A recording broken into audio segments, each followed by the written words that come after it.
This is the Coming Home Podcast with John Allen. Okay. 3, 2, 1. And welcome everybody to this episode of the Coming Home Podcast with John Allen. I am your host, John Allen. Remember, if you're listening to me on a podcast platform, please subscribe. If you're watching me on YouTube, subscribe there as well. And click that bell icon if you're a first-time viewer on YouTube. That'll give you a notification every time I do a fantastic new episode. And speaking of fantastic new episodes, hello, Rahwa. Hi. Hi, John Allen. How are you? I'm doing great. How did we find each other? I mean, we've only been talking on the phone for just a couple of weeks. I'm trying to think, Yeah. I can't even remember how we met. How did we find out about each other? Yeah. I know about you because of the Black Lives Matter thing here in Norway. Yeah, but I found you, me and my colleague, we were looking for people that we think would be great candidates for, talking about the Chauvin trial, because we were really anxious that that trial was going to go, well, as many other cases go. So she just happened to hear you on one of the podcasts that she listens to. And she said, you know what, right. There's somebody here that is a former police. And I was like, okay, if he's Black, I'm going to have to go and look. So I did. And then turns out you are. So, then I contacted you. And by the way, thank you for inviting me to that panel. And that was a great experience for me.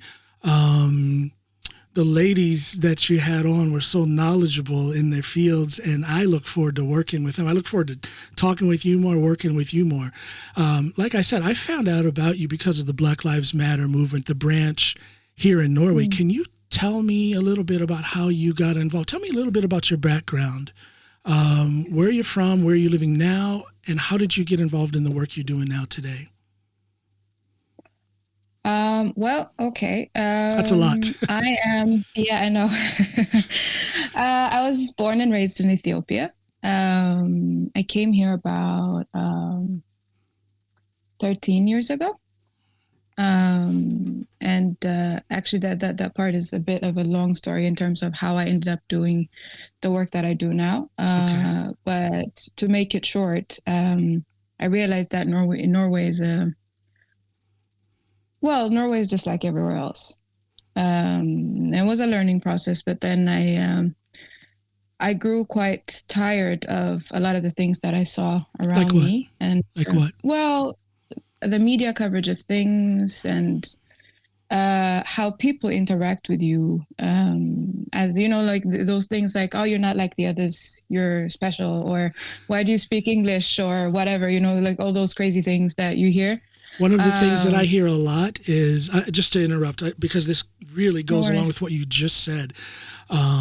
People look at me and sometimes they have no idea where I'm from. They wouldn't even guess an African nation. A lot of people say Pacific Islander. I don't know where they get it from, but whatever. And so I tell them I'm from the United States. And you can see this visible relief.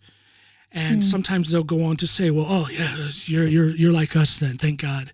And it's like, am I supposed to thank them for that? Is that supposed to be some sort of a compliment or something? So I can identify with it when you say they ask you like, why do you, how did you come to speak Norwegian, and those condescending things like that from above and downward relation that they can have sometimes. There's a lot of, they call it microaggression. I don't think it's very micro, because I've experienced all types of different types of racism in Norway, but I wouldn't say my experience is as bad as a lot of people would experience. Yeah.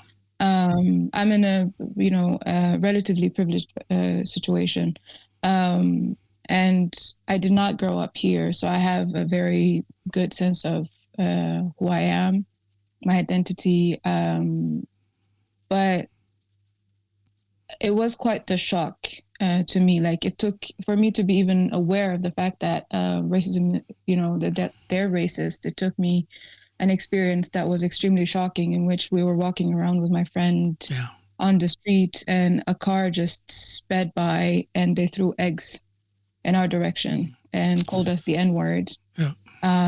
And they just drove by. I mean, they didn't. Well, they missed, but still, you know, kind of, they're like, oh, okay, so somebody has a problem that I'm here. Yeah. And I didn't even catch, like, in the beginning when, like, people were just being, you know, microaggressive or whatever it is that people call it. I did not pick up on it quickly enough because I did not grow up around it. Yeah. So yeah, but see, I grew up around it. A lot of things, exactly. Yeah, I grew up around it back home, so I saw it for what it was immediately, and it was a shock to me as well because I didn't think it was like that here. Yeah, but Norway, you know, actually the entire Nordics, they're very good at promoting themselves as the most progressive people in the world. Yeah, they do. Yeah, and they talk about how this is such a beautiful, harmonious place where everybody gets the opportunity to X, Y, Z, whatever. I actually I don't know how I ended up finding that video, but I just happened to stumble upon it on YouTube. There were some Americans talking about Norway and how they experience Norway. And yes, they're white Americans, so of course, they were saying, the Norwegians are this and this and that, and they're very nice people. I mean, refugees from Somalia and whatever, they come and they help them get jobs, they give them homes, you know, these kinds of narratives. It's like, and they do a really good job because they're always like out there promoting at the United Nations. They're the first to implement something or say that they're going to implement something if something is passed in the General Assembly or whatever. But do you know what they did not try to implement though? What's that? That would be the United Nations Decade of People of African Descent. Oh. Now, they didn't do anything with that. Okay. That's supposed to be now until 2024.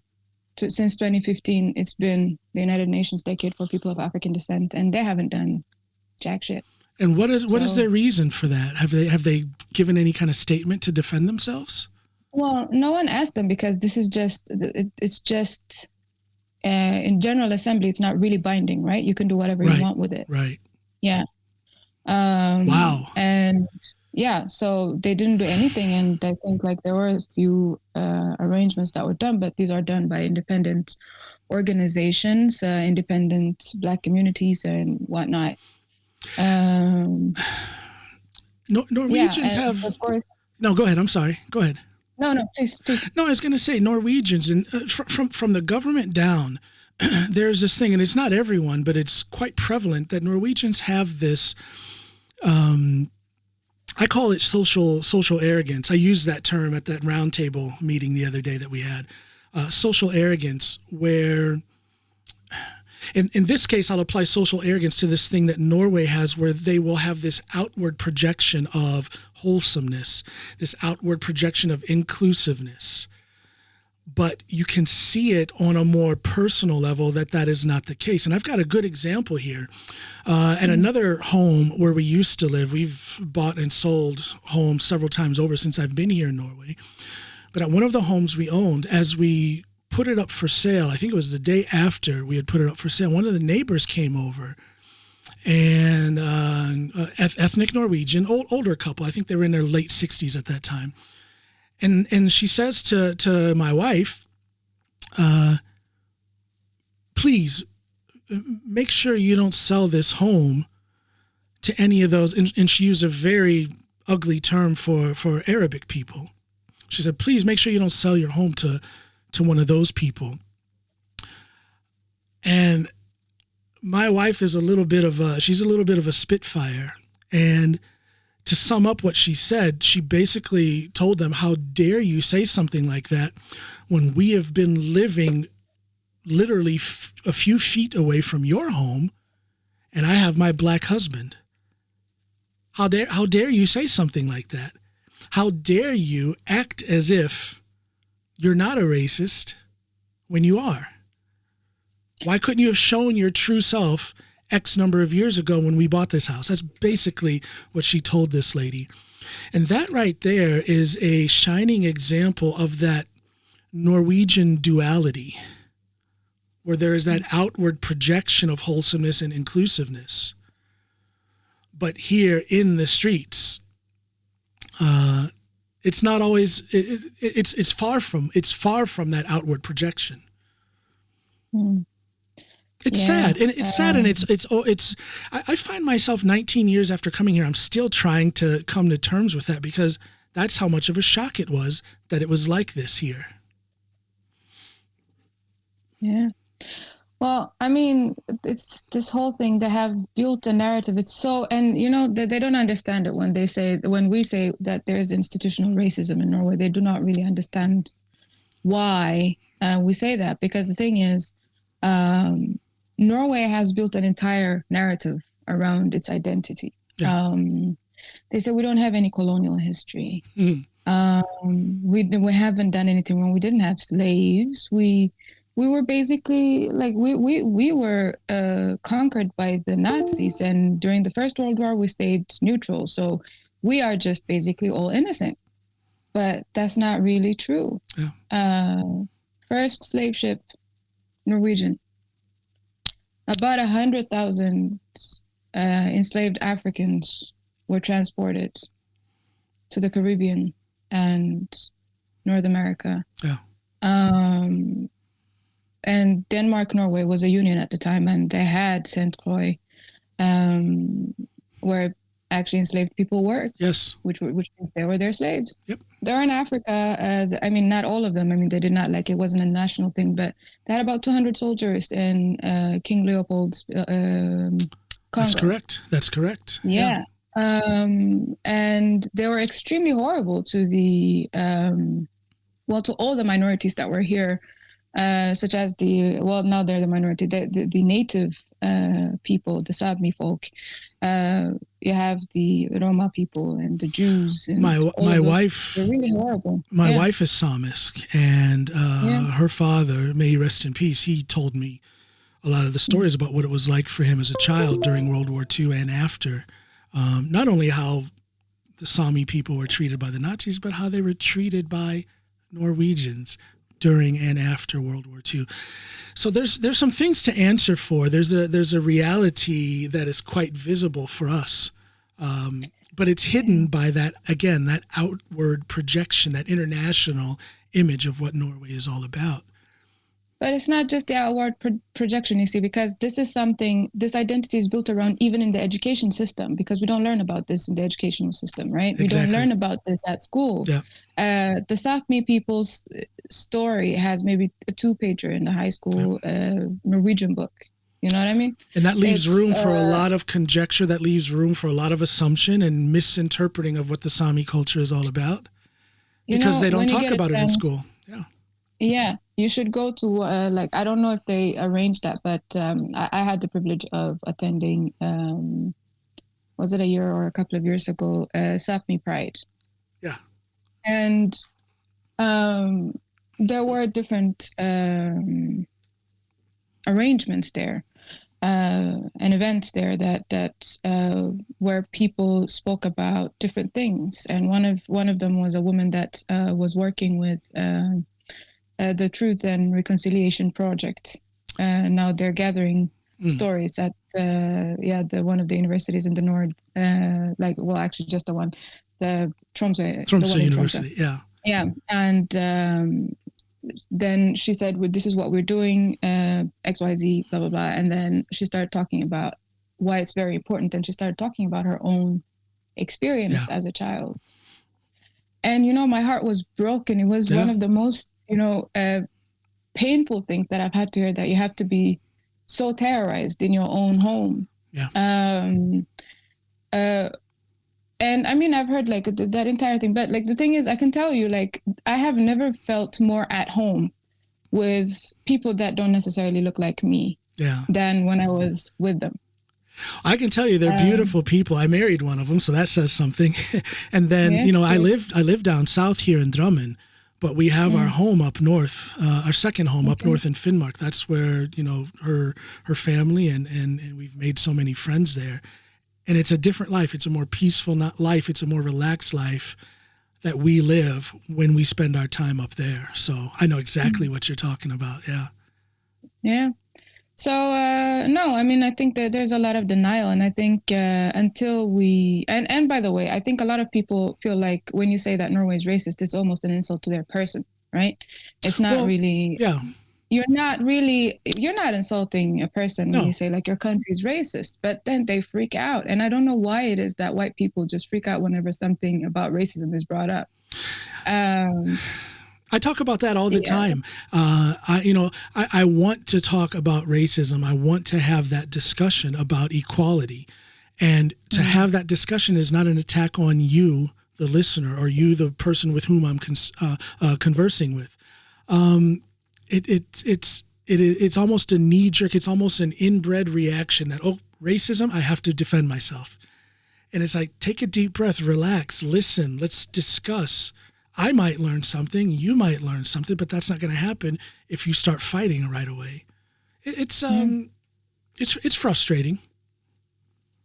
How do we beat that? How do we get beyond that frustration though? Well, I stopped with that a long time ago. I don't have these conversations to people that don't want to, have that conversation. It's a waste of energy. I would rather, I create the spaces in which we can have these conversations, and the ones that are willing to listen, they can come. And you do that quite well, by the way. Thank you. Yes. But that's what I do now, because I don't think trying to convince people that already have a wall up because they're being defensive is really pointless. It's just a waste of energy. And we have a lot of weight that we're carrying around, we have a lot of things to work out. We need to rest. We need to also work within our communities. And we cannot add, the people that don't want to acknowledge the fact that there's racism in their society. Yeah. I can't do that with them. Yeah. That's a wise decision to make. That's a wise way of looking at it. You, at the very least, you save yourself a lot of frustration. Yeah. Let me ask you this: what is the worst or the most intense or the most memorable act of racism that you have experienced on yourself personally? Well, you have the egg throwing thing, and how old were you when that happened? 18. Okay. Yeah. And not too long after that, because that was the first job I had when I first came to Norway, and was I was the people, the people that sell subscription to the different organizations, and I was working for Doctors Without Borders at the time. And what you do is you stop people on the street and say, "Hey, do you have a moment?" And I was doing that, was having just a fine day, and one of them just came to me. It was just like, he was looking at me as he was coming. I was like, "Hey, do you have a moment?" And he was like, "Go home to Africa." And he just passed. Wow. Yeah. I was just like, okay. But no, he doesn't get to decide that, right? Right. So, right. But how do those experiences affect you? What does that do to your morale? What does that do as far as your desire to continue with the work you do? Does it discourage you? Does it hurt you? Does it inspire you to do more? Or? Well, see, these people are not the forces that drive me. They're not. If there is any sort of discouragement, the only discouragement that comes are from the people that I actually care about. And by that, I'm saying that those people that are actually on the same page as I am, and a lot of them, and I don't have time, right? Like to teach people this is what you should do or whatever. Those who want to learn how to be allies, they can be allies, but allyship is it's not something, it's a lifelong process. It's a lifelong commitment. It's not something that you become and then you're finished. You've done all the things that you needed to do. Well, because a lot of people look at that allyship as a trend. Oh, this is cool. This is the hashtag now. Let me jump on board. And it's more than that. It's so much more than that. Exactly. And then you have the communities, our own communities as a Black community and the minority community, how we interact with each other and how we work with each other. Are we thinking about each other? Are we being constructive? Are we oppressing people within our own communities? All those things. Good question. Yeah. Great topic to have focus on. Absolutely. These are the things that hurt me. Now, like those things hurt me. If like my own people try to tear me down, that would hurt me. Yeah. And when I see somebody that is more vulnerable than I am, say, for example, the hijabi woman that is very visible, if I try to oppress her, then no, that is wrong. And if I see somebody being discriminative against her, that hurts me. If I see my LGBTQIA plus brothers and sisters being oppressed within their own communities, that hurts me. Yeah. And of course, another thing is like misogyny also. Well, it doesn't hurt me, it pisses me off. But the fact I love it. It doesn't hurt me. It pisses me off. I love it. That says so much. That says a lot. It doesn't hurt you. It just pisses you off. I love it. No, I like you. I like you, Rahwa.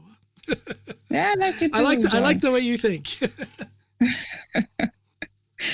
Well, yeah, but so the only times these things translate into hurt is when we're so caught up on those things that we can't work with each other. Yeah. Now that's because that's the bare minimum, right? Like you have to appreciate, and that's what I try to do. Even if I don't necessarily agree with the way people do things, I can understand that whatever it is that they're doing, it means something for somebody out there. It may not mean something to me. So even if I don't agree with it, like if our politics are somewhat different when it comes to what it should be like within the community, I can appreciate the fact that that's whatever it is that they're doing means something to someone, and it's creating some sort of value to somebody. Yeah. But when we fail to do that, that's a problem. Is there pretty much one voice in Norway against racism, or is it fragmented? Well, I wouldn't say so, because racism, the Black community experiences racism, the brown community experiences racism, and then you have like the different types of, the different levels, right? There is all those intersectional identities. There are like brown Muslim women, brown queer Muslim people, Black, and the same thing applies to Black people. And because we're humans, right? And that's something that we need to remember. Because we're humans, sometimes we mess up. And for me anyway, the most important thing is the grassroots activities that are going to make a whole. This unity thing, it's politics. I don't necessarily, in theory, it's very nice. Right. In practice, it becomes politics, and it becomes about power. And these are the things that usually kind of ruin a lot of things. And you see that in many cases, I see some people that do work, that do anti-racist work. And let's say that there's a group of people, and usually like the women that do a lot of the groundwork are being forgotten there, you know? And I remember like we had a conversation about this with a friend of mine. She's American, actually. She's not here anymore. She's moved back to the US. But she said, we were talking about this incident that that I saw at this random event, and she was like, also this Black man did XYZ, or said XYZ. And she was like, you know what? Straight Black men are the white men of the Black community. She said that, and like that never really, like I never forget that. And it's such a harsh thing to say. I understand that, because I mean, for a lot of men, for a lot of Black men, it sounds really bad. To hear that. It's cisgendered Black men. But I think by that, what she was trying to say was, sometimes we forget about the small privileges we have. Also, we are very caught up on the trauma and the discrimination that we forget that we also have some privileges over somebody. It's because I am an African woman living in Norway, which means there are a lot of things that I have that people in some other country don't have. Yeah. I have I'm living in the safety of my home. Do you know what's going on in my country right now? It's a mess. Exactly. It's a freaking mess. There's war. There is a civil war. There is a state waged war on a certain group of people. And I'm here in my safe home. I have a food to eat. I have a shelter. I have clothing, and I'm so lucky. I get to work from home on my computer. Yeah. I don't have to expose myself to, say, for example, I don't have to be somewhere physically that I'm going to expose myself to COVID-19. Right. Yeah. And people in other places, they're either like, even here, people have to be at work physically. They're risking their lives. Some people also are fleeing war. Yeah. It's always good to be grounded and understand and recognize one's privilege where it exists. And I notice my privilege,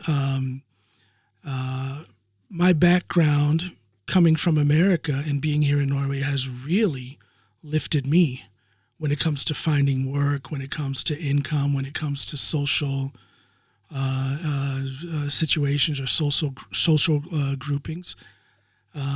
Definitely a privilege to have that type of background that I've had. I don't know. I kind of react a little about the one who says that straight black men are the white men of the black community. That's a little, I understand where that comes from, though. I understand where that comes from. Maybe especially when it comes to views on homosexuality or the trans society, things like that. This conversation was very specific about a conversation between a straight cis man and a homosexual. Yeah, exactly. Man, right? Like it was. So no, I don't necessarily agree with that, but I don't either, but I know where it comes from. I do know where that comes from. Yeah. But we have a long way to go. We need to, but in terms of one voice, no, there is no one voice, because honestly, we're not a monolith. We're very different. Yes. We want different things. I mean, of course we want some things that are in common, that we have in common, which is like maybe basically get rid of racism. That would be nice. How about white that? Supremacy. It would be great. But there are also many other things that we want that overlap and are very much intertwined with what we want when we fight against white supremacy.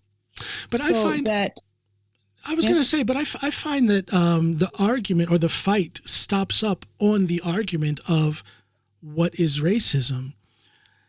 From time to time, I experience some very strange definitions of what racism is from Norwegians. How do you define racism?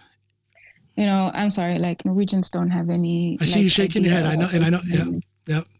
Yeah. First of all, like you see, and this is something that maybe not a lot of people will agree with me when it comes to this. I think this hostility because of one's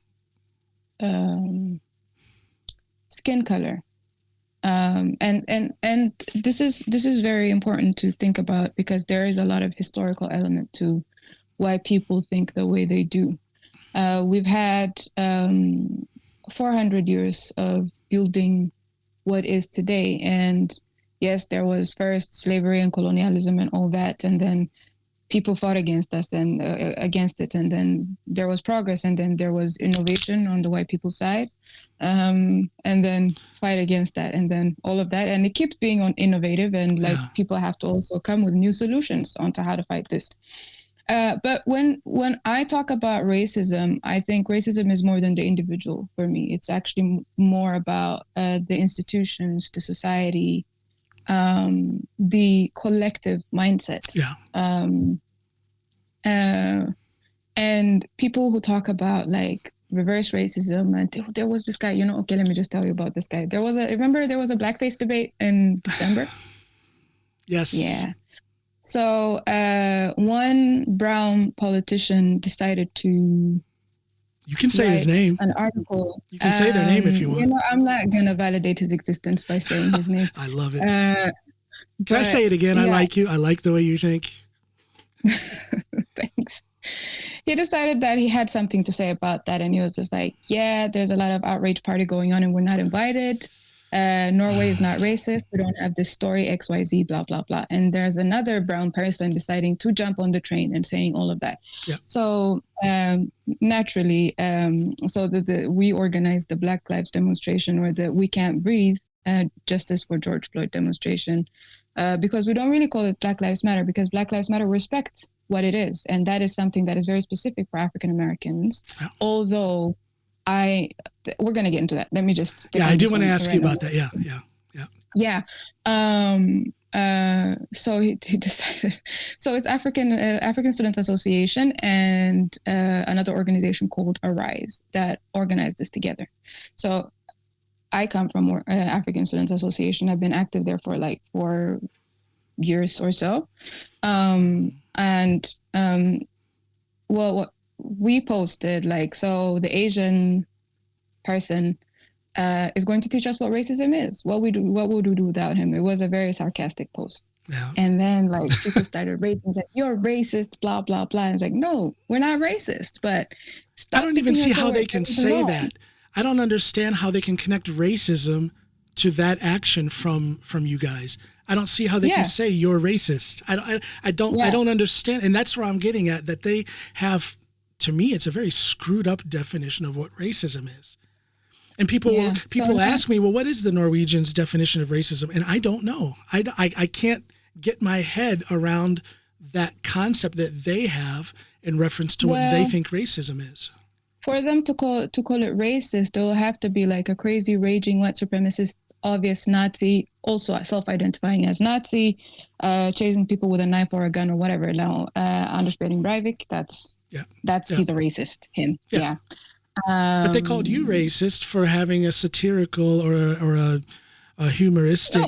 The thing is, if you have something to say about somebody else's experience, something that's very specific for people of African descent, then you're going to get a sarcastic answer back. Yeah, exactly. Like, because we're not going to take you seriously. Exactly. But and how can they call that racist?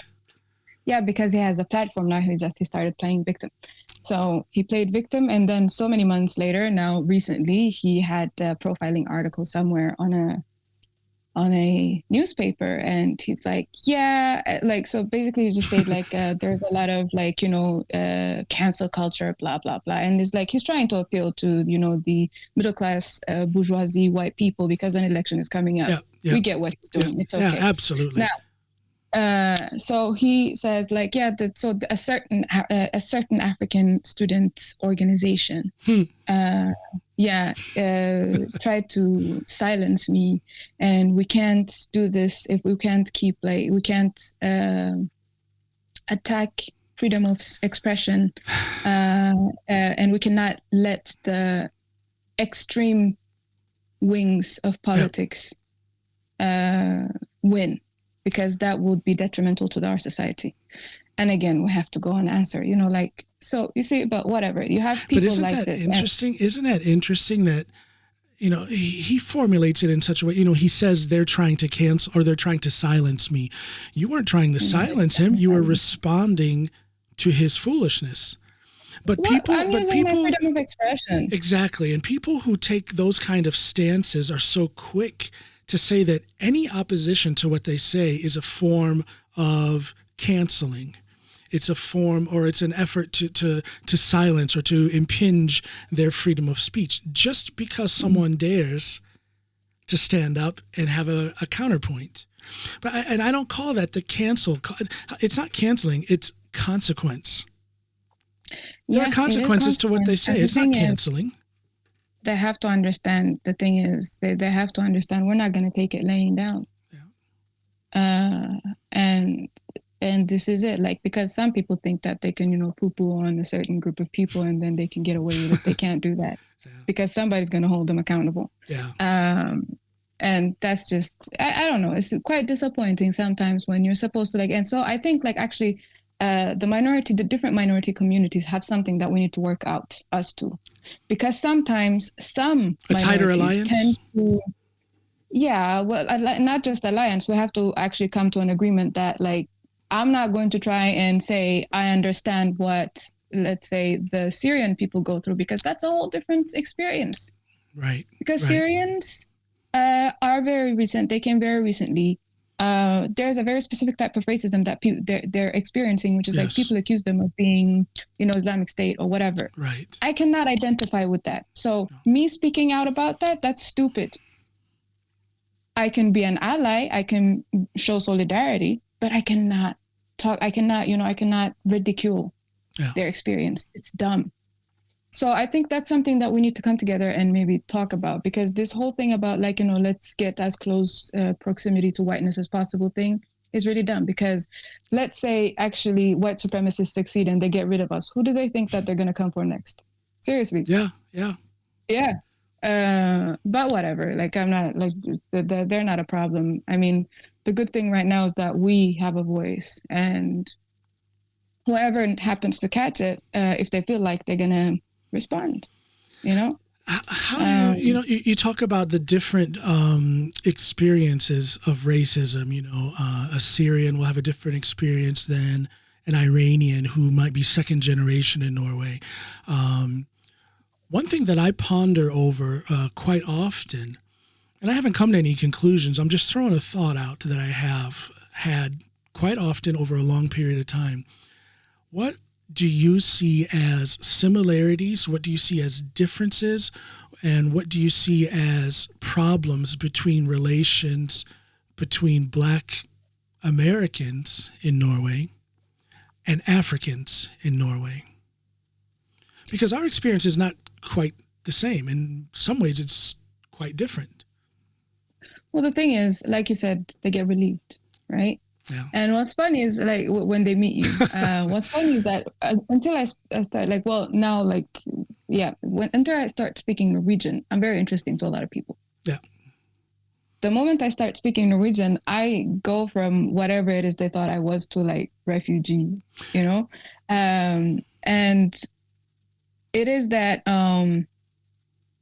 because I don't expect Africans to speak English. Let's never mind the fact that half of the continent actually speaks English, and half of the continent speaks French. Yeah. It's not a lot of countries that don't speak these languages. Right.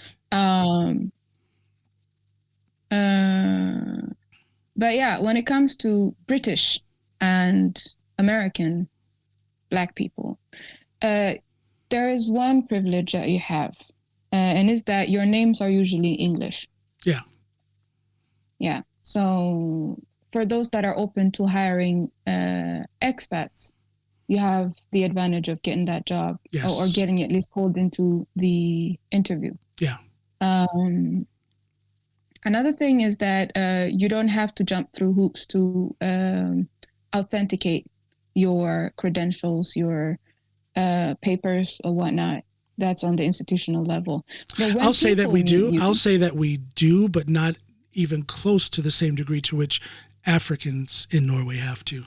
Yeah. Do you know there's a list of countries from which you cannot bring a paper from because it will automatically fall? Yep. Yeah. Yep. So you have these, right? Yep. And then you have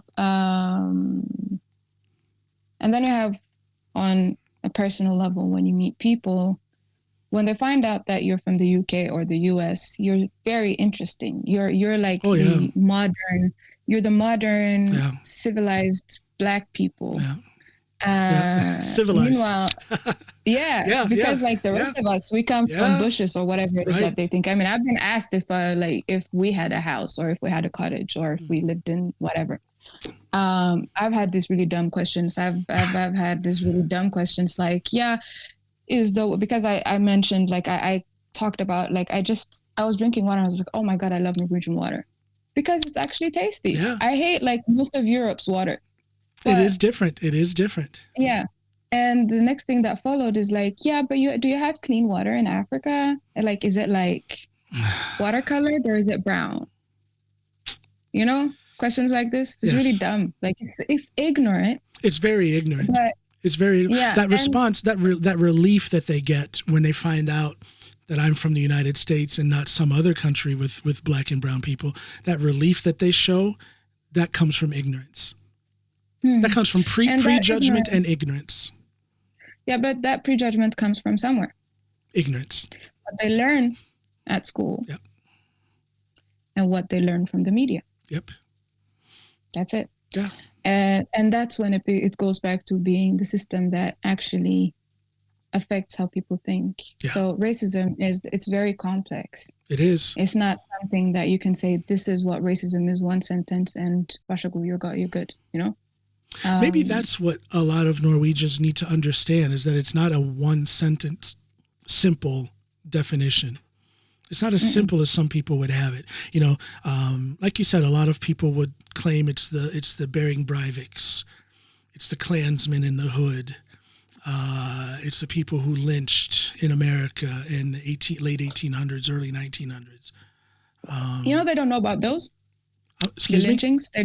The lynchings, they don't. Many for the most part. Don't know about them. Let me tell you something. I see this, and again, this is another shock that I got.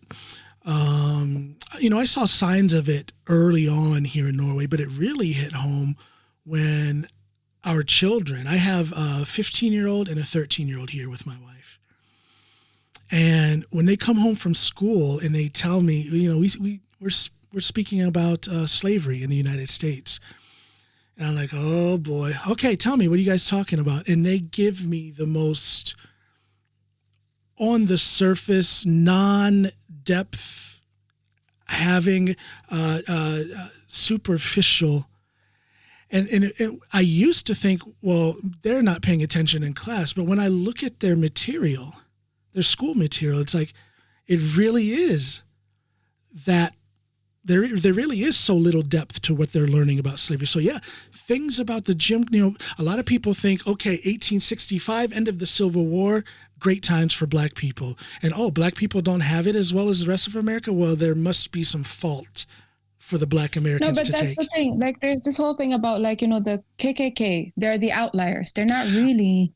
Well, yeah. Well, they don't know the proper history either. Right. So they don't understand the history, but they also don't have a view of the current system in the United States. And here I'm talking about this systemic racism. They have no clue what that means. And because they don't have a clue what that means, they will deny that it exists if it comes up in a topic of discussion. That's what I'm finding out. That is a reality that is the reality that there are so many Norwegians that don't believe that such a thing as structural or systemic racism exists is relatively new to me.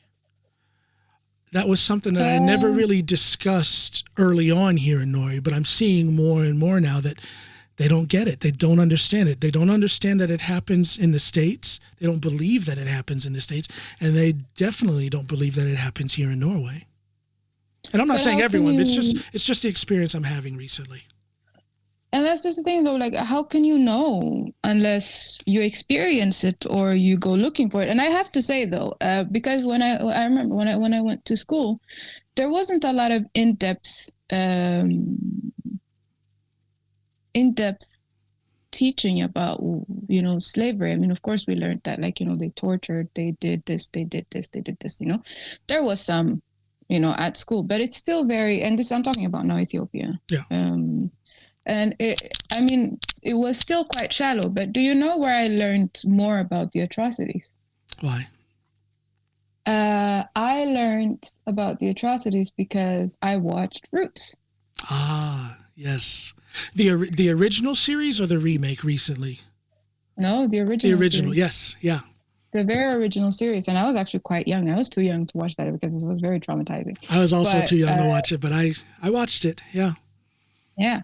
You have Roots, but also we have to remember that, like, for example, 1994, that was only when apartheid ended in South Africa.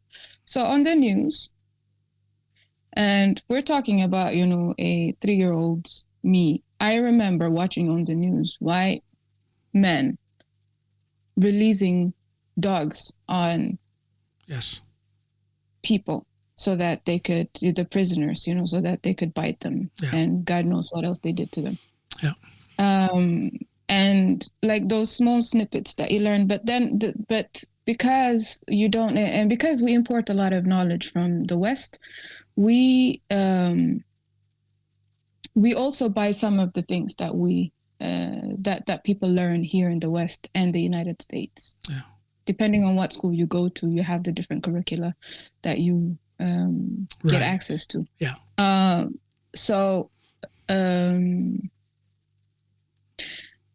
And because of that, there's also a lot of surface. So a lot of the things that you learn in depth are things that are more local to where you are.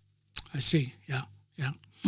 I understand. I understand that, but I guess I'm coming from a place of, I'm recognizing that in these modern times, information is quite easy to be shared.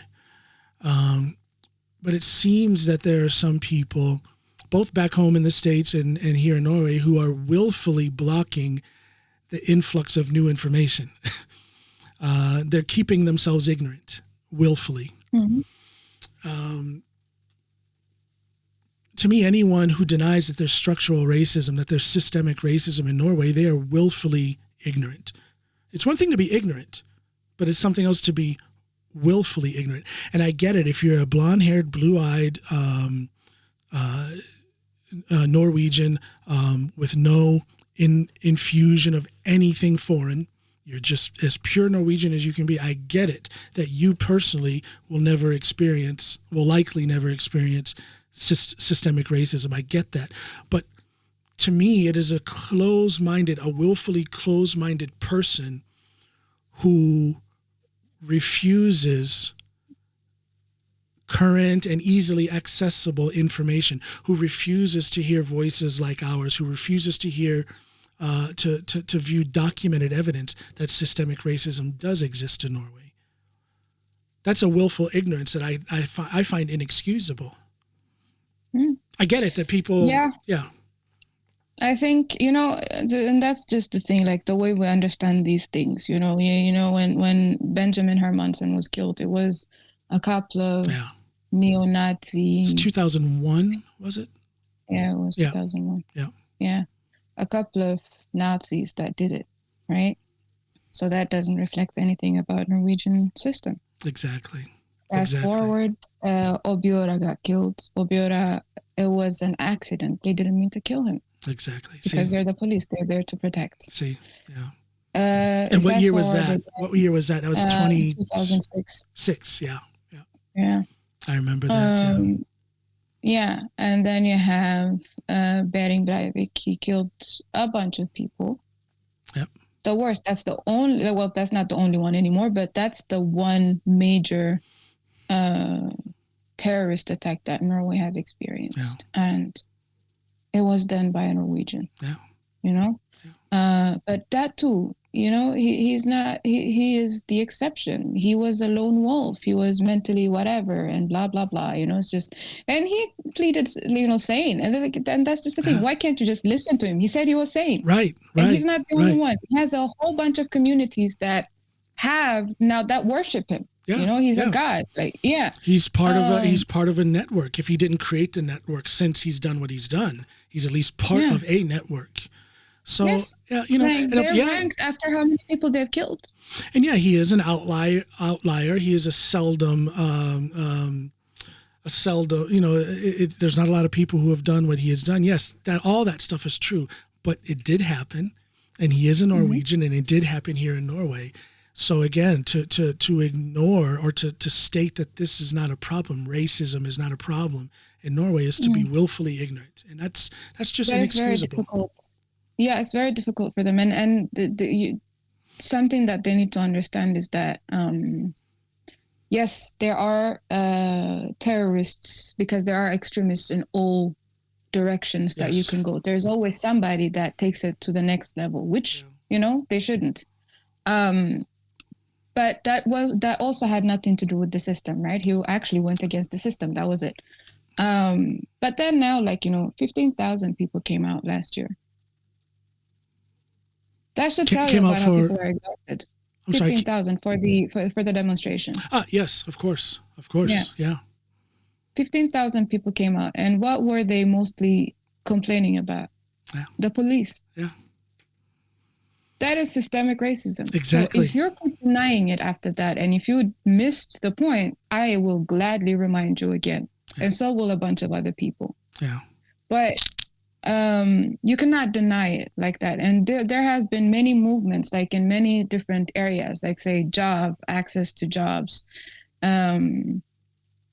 change also decolonize the academia, and then sometimes they also show themselves saying like, there are too many foreign people doing this, and then an entire group of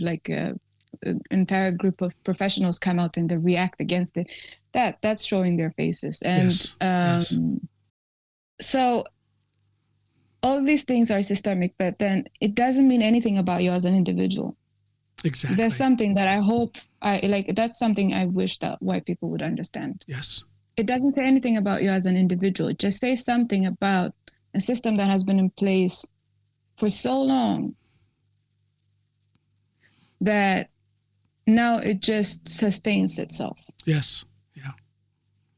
It's going to take action. It's going to take anything about it. We're complicit. Yeah.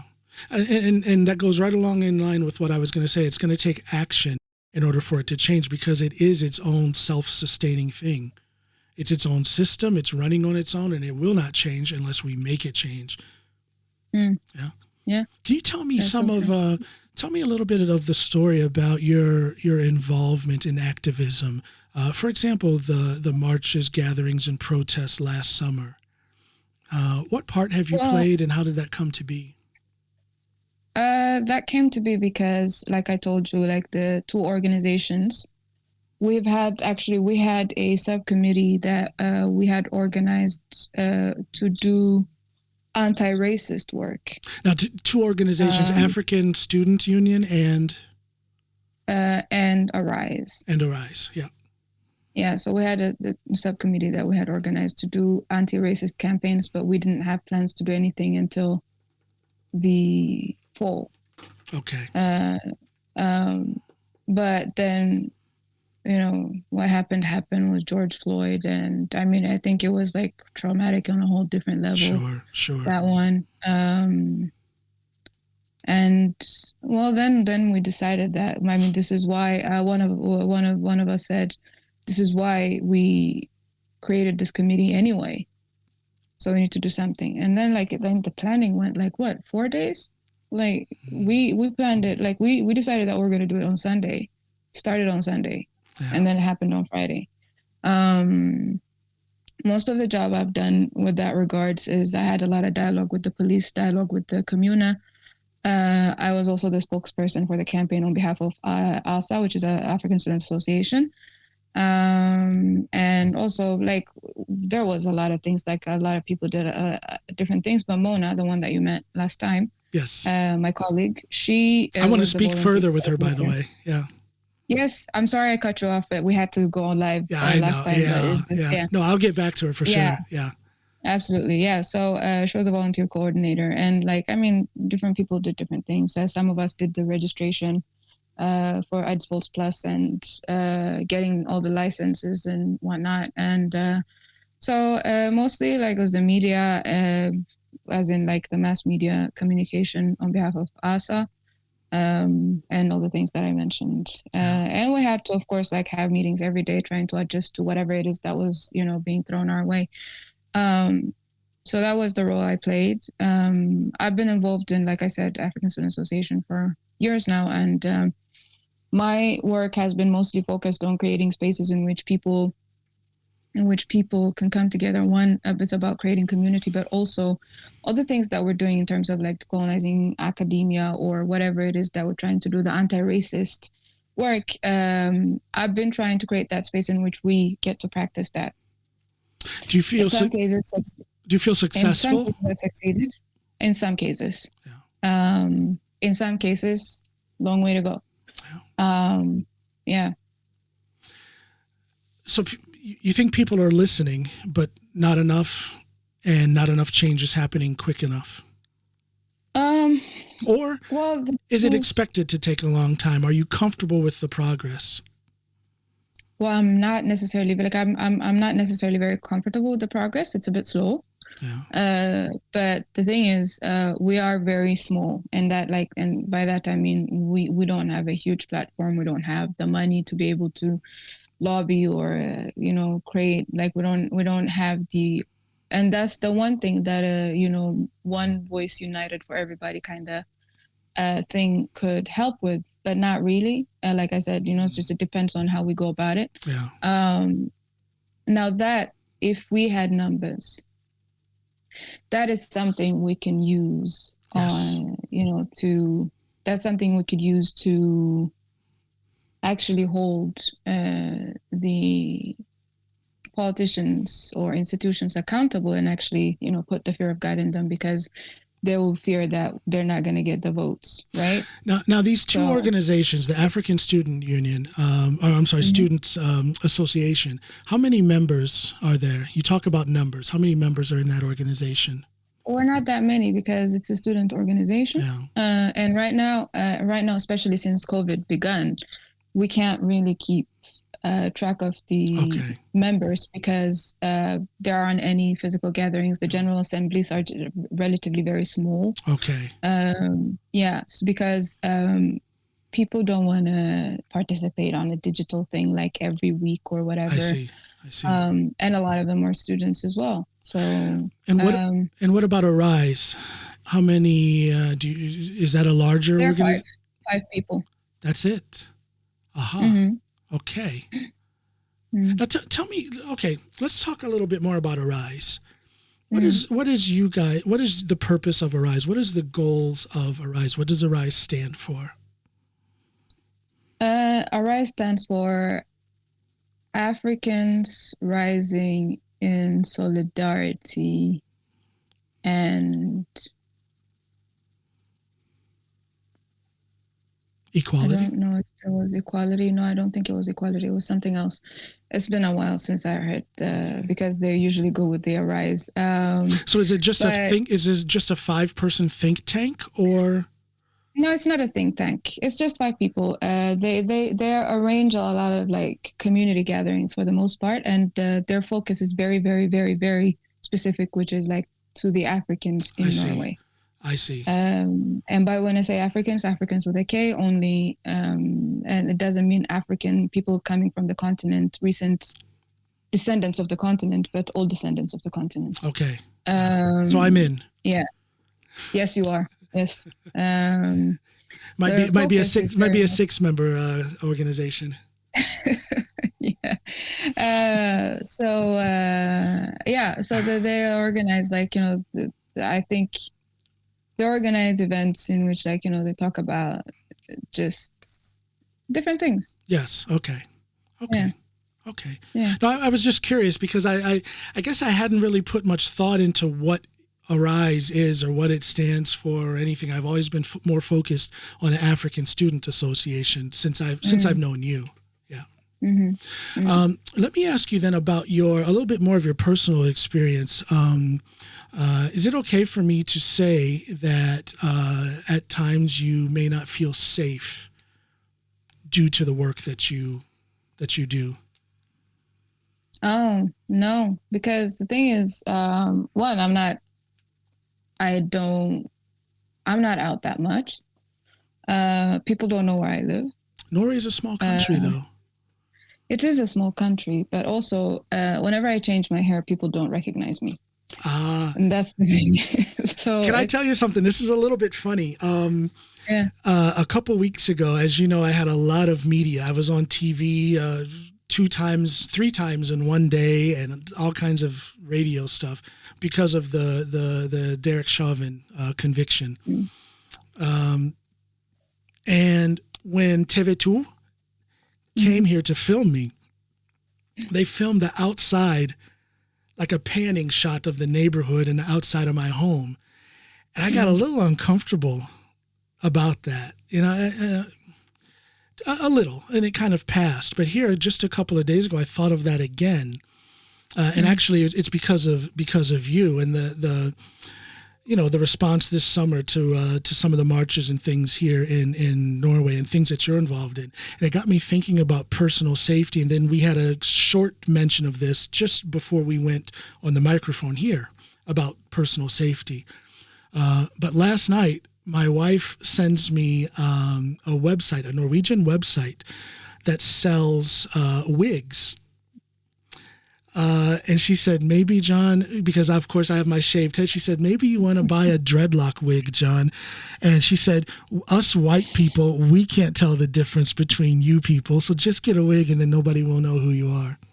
So a little bit of humor there, but my point is I find this whole thing with personal safety, when we have a platform, as we do, talking about the things we are talking about, personal safety becomes somewhat of an issue, or not. Yeah. Well, I was a bit, like, for a little while there, I was a bit paranoid. Yeah. Did you have reason to be? Yes. After my name was being dragged in a lot of right-wing forums. And when was this? This was after? Just right after. And also I received some emails from very angry people. But tell my listeners, I know what it was after, but for the sake of my listeners, this was after what? The demonstrations last year. Demonstrations last year. So like when your name is out there, clearly they're going to take your name and they're going to some of them somehow got a hold of my email address and decided to send me very strongly worded messages. Some of them I ended up trolling, but it's it's not really, they're not really worth the effort. But it didn't bother you then. You didn't get afraid. No, I mean, I was, when I said I was paranoid, I was just like, I probably need to take some precautions in terms of like how I do things and such, because it was so hot and people were very, it was new and it was fresh and people don't really have, people are angry right after. And I think they would if they wanted to do something, they would do it then, because they don't really like forget your name. Right after it's been on social media or it's been on media or the papers or whatever. So, there were that. But yeah, no, I mean, no, not really, because the topic is not that hot at the moment. Okay. So I don't need to buy a dreadlock wig yet. Well, see, I'm kind of easily recognized. I'm always smiling, so everybody recognizes the smile. I'm this big powerlifting champion guy, and I just don't think dreadlocks will hide me totally. So maybe I shouldn't even think about it. Hey, they might. They might. The thing is, I have to say, people very easily. I mean, like I thought it was just what people think, but sometimes even Black people don't recognize me when I change my hair, which is kind of funny. Yeah. So it's fine. I don't change my hair that often. This has been my hairstyle for the past, I don't know how long. But I really am not worried in terms of somebody stalking me and trying to kill me or whatever. I don't, because my number is unregistered. I think that would have been even worse last year. If my number had been registered on the internet, they would have found my number and just decided to send me a bunch of threats or whatever. And that's easily fixed, just changing your number. But there's also the trauma, however major or minor that is, the trauma or the experience of having these people call you up or send you an email and threaten you. You say yourself, you had a period where you were a little bit paranoid. So it does affect one. But that's just one of the, maybe that goes along with, that's part of the game.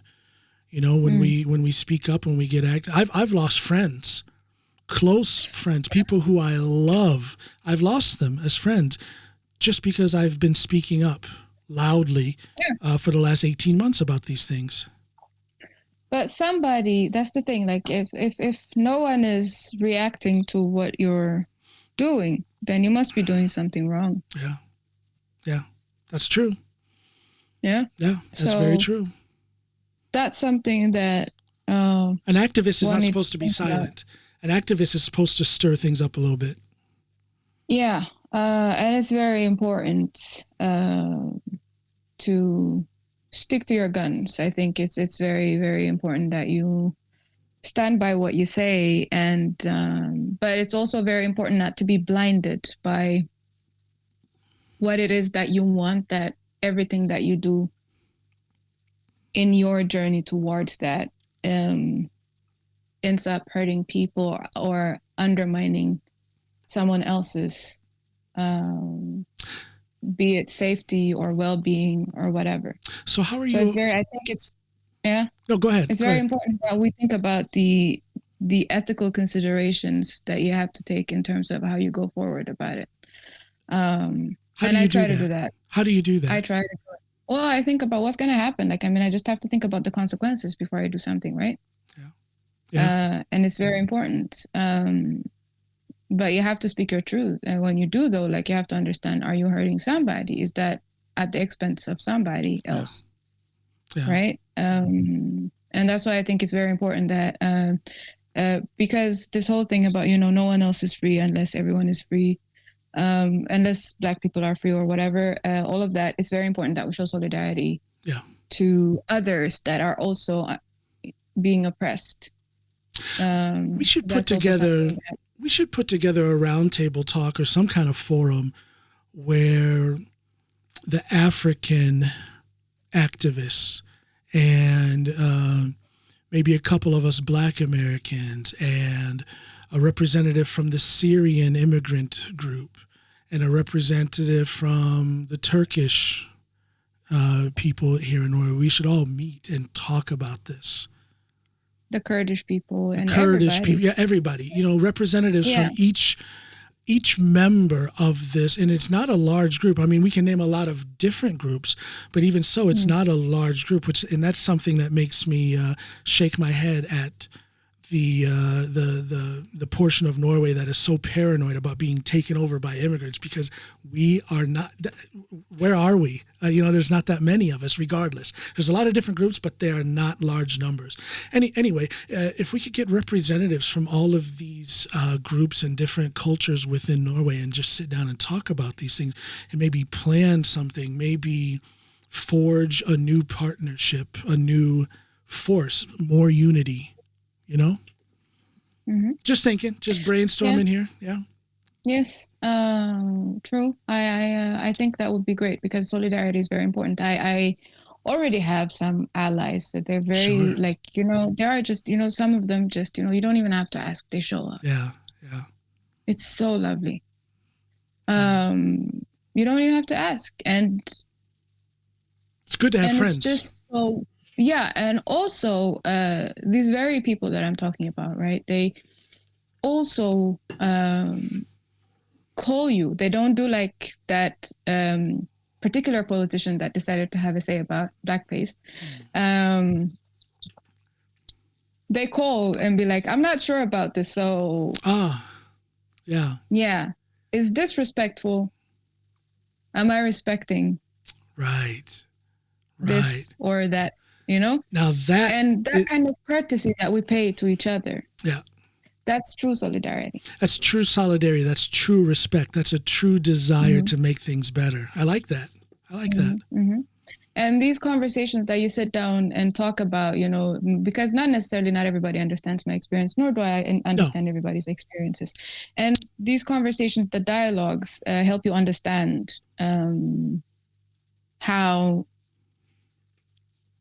people's experiences are, like, to the extent that you can.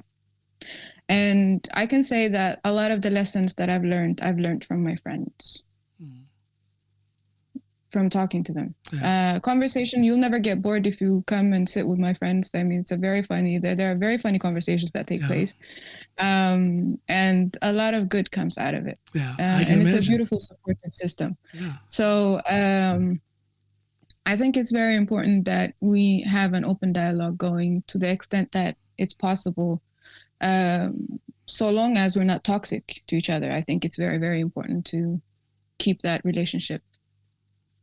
Yeah. It's very important. It's something that needs to not only be held onto, but something that needs to be fostered so that there's even more growth within that thing. It sounds like you've got your shit together, to say it bluntly. Oh, no, but and that's the thing. I'm learning. I try to learn as Isn't much that as what I it's can. all about? Isn't that what it's all yeah. about? The gathering of new information, new input from new people. Yeah. Yeah. And of course, from those who came before us as well, right? Yes. And that was it. Like when Naomi was talking the other day about, have to show solidarity, like, to Palestine. The first person, I don't know if she mentioned her, but the first person that came to mind was Angela Davis. Yes. Yeah. And we have so many of those inspirations, like from different continents, that have written so much important stuff. Yeah. That we can learn from. Naomi, she's someone I can learn. I've already learned from her just from that one conversation the other day. I need to. She's a little difficult to find. Very intelligent. She's a little difficult to find, but I'll give you her email address. Oh, if you would, please. I would love to have a further conversation with her. See, this is what it's all about. I meet you, I speak with you, and from there, I bet already, and this is only in like a 10-day period, I bet I have already made 6 or 7 new contacts with people whom I will have discussions with, both informally by phone and informally on my podcast. I know one of the people that contacted you. Who's that? Comin? Yes, yeah. I will be having a podcast episode with her tomorrow. I'm not sure when I'll release it, but tomorrow I'm going to speak with her, and that is going to be so exciting. Yeah. Yeah. Also, another very important ally. She's Comin shows up. She doesn't ask questions. No. She shows up. Well, she seems to be very involved in all things social, in all things political, in all things justice. And she's building her platform. It may not be that big now, but I can see she has the spirit to build that platform into something that will be significant. I think it's right around the corner. And I believe she'll get there, but she needs the support of, those of us that she does know about what she's doing. Well, I'm going to help spread the word. That's a big reason of why I want her on my podcast tomorrow, because I believe in what she's trying to put together. I believe in what she already has put together. So I want to lend her a microphone and get the word out to more people about what she's doing. I can't wait. It's going to be nice. Yeah. I think it's going to be a very interesting conversation, because she's also very opinionated, and she will tell you like it is. So I love it. That is, I love it. Well, listen, Rahwa, I have really enjoyed this conversation. We're going to have more of these conversations. We're not done yet. Me too. Let's say this was very lovely. Yeah, you have really inspired me. You've really motivated me. Meeting you came at the right time. As you know, during these works that we do, during the things that we vocalize, we have moments where we're fired up, we have moments where we're motivated, but we also have moments where we're a little, if not discouraged, moments where we get tired. I was tired, and then I met you, and I'm not so tired anymore. So thank you for that. It's inspiring, it's motivating, and you're pushing me forward to do some more work, and I really appreciate that. Likewise, I have to say that, and this is something that we should talk about like the energy thing, and how much it takes away the labor and the emotional labor. Yeah. Because the physical doesn't really do much, but in terms of the emotional labor, it's a lot. And all the sacrifices that you have to make, but also how we need to take care of ourselves. We need to motivate each other, and we need to also take care of each other. That is a very important conversation to have. But of course, I really look forward to talking to you more, Alan. Sorry, I said John Alan. I just kind of, I really appreciate you having me here. Thank you so much it's my pleasure. For having me here. It's my pleasure. Yes. Will you stick around for a minute? I want to say goodbye to my listeners, but stick around for a minute. Don't hang up. All right. Okay. Listen, everybody, this is what the Coming On podcast with John Allen is all about. Not necessarily this topic, but this spirit, this openness, this opportunity to learn, not from me, but from my guest and from the conversation I have with my guest. Thank you all for listening. Please subscribe at the podcast platform of choice and come back again. Bye, everybody.